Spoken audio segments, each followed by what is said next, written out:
Kenny, a lot of folks have seen the video the other night when we were doing our show, and you opted at the beginning of that show to say, I'm going to support the players, I'm a former player, and walked away. And we're cool with it. What are your thoughts now on what the feedback was and how you felt about doing that? Well, I wasn't worried about feedback. I was just worried about what I felt was right. I said it before, as a black man and as a former player, I just thought that this was an opportunity to not just sit and talk about it, but actually join the march. And so I joined the march by walking out here. That's what it felt like. It felt like I was participating in something bigger than basketball, bigger than the moment, bigger than me talking about these players at the time. So I just felt that for me personally, that's how I felt. I think that, we are in an interesting time of a war against humanity.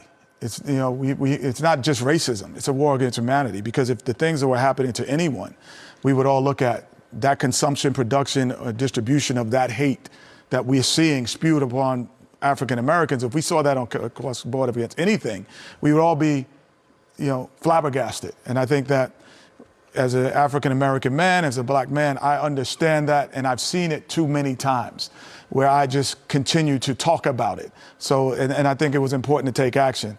And I always give sports analogy. My kids always, if we got a second, it's almost like if you're at a school, and there's only one school in town, right? And you go into this school, and they say anyone who's late to the school gets thrown out the school. You're going to get thrown out.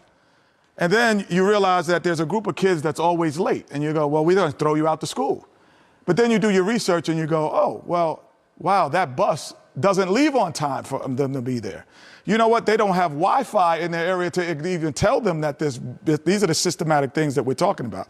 This is, oh, wow, they don't even have car. You know what? We're going to put a law where you can't even buy a car. So now you look at that school and they go, oh, wow, we didn't realize that. Now, if you still continue to do that, after you know that these things are in place, then we know it's personal.